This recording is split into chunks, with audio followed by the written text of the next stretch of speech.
بسم الله الرحمن الرحيم. ولقد ذرأنا لجهنم كثيرا من الجن والإنس لهم قلوب لا يفقهون بها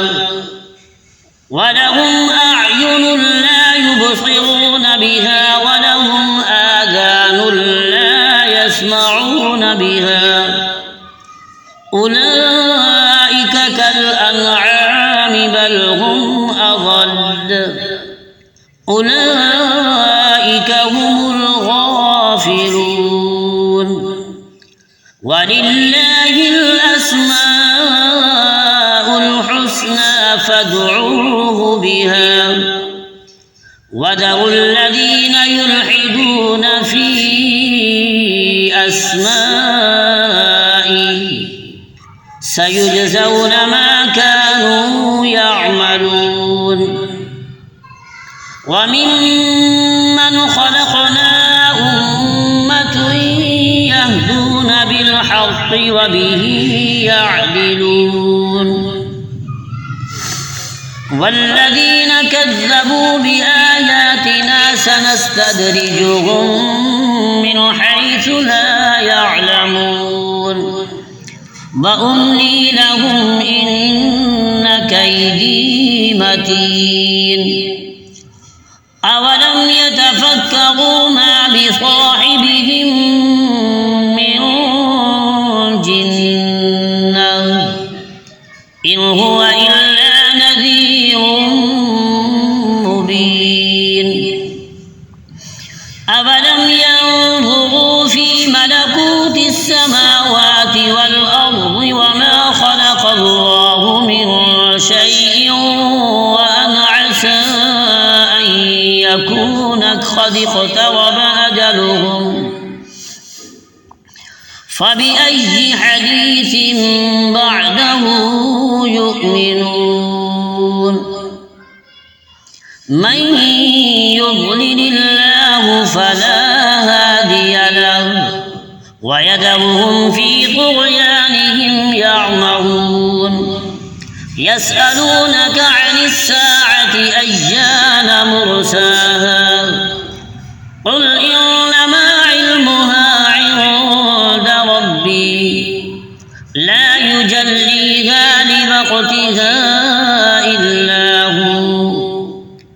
ثقلت في السماوات والأرض لا تأتيكم إلا بغتة يسألونك كأنك حفي عنها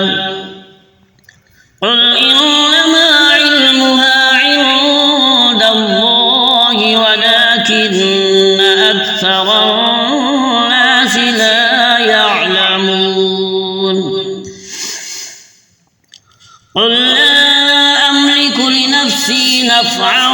ولا ضرا إلا ما شاء الله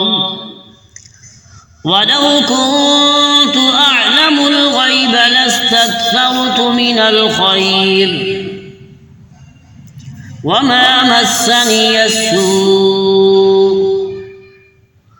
إن أنا إلا نذير وبشير لقوم يؤمنون. هو الذي خلقكم من نفس واحدة وجعل منها زوجها ليسكن إليها فلما تغشاها حملت حملا خفيفا فمرت به فلما أثقلت دعوا الله ربهما لئن آتيتنا صالحا لنكونن من الشاكرين. فلما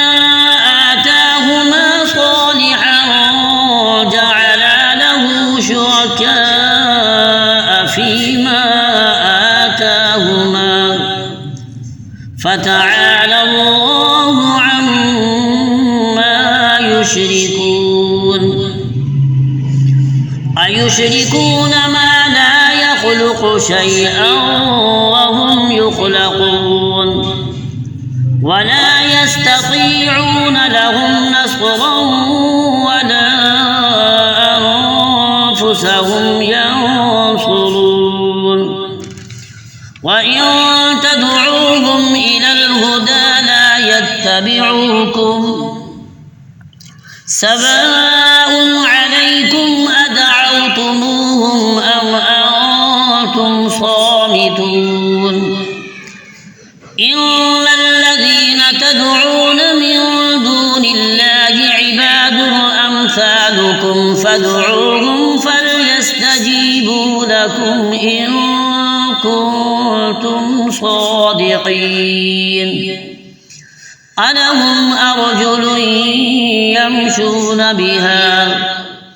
أم لهم أيدي يبطشون بها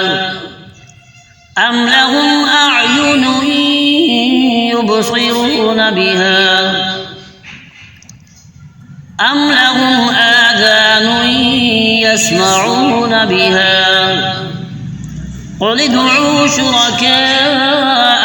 ثم كيدون فلا تنظرون إن وليي الله الذي نزل الكتاب وهو يتولى الصالحين والذين تدعون من دونه لا يستطيعون نصركم ولا أنفسهم ينصرون وإن تدعوهم إلى الهدى لا يسمعوا وتراهم ينظرون إليك وهم لا يبصرون خذ العفو وأمر بالعرف وأعرض عن الجاهلين وإما ينزغنك من الشيطان نزغ فاستعذ بالله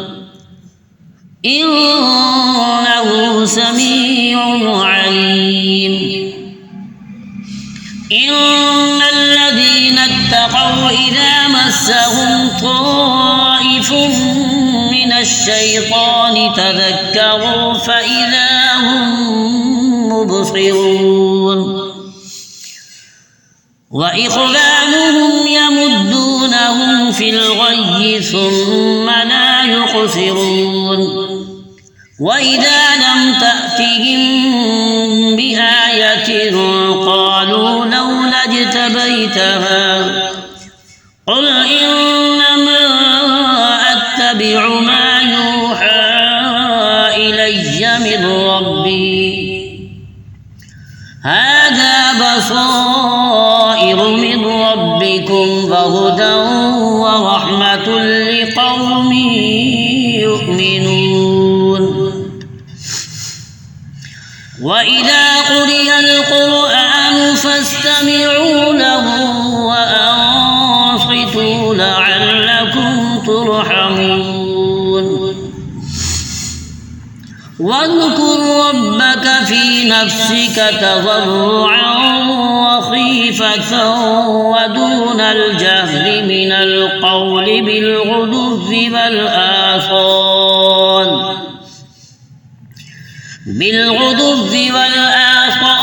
ولا تكن من الغافلين إن الذين عند ربك لا يستكبرون عن عبادته ويسبحونه وله يسجدون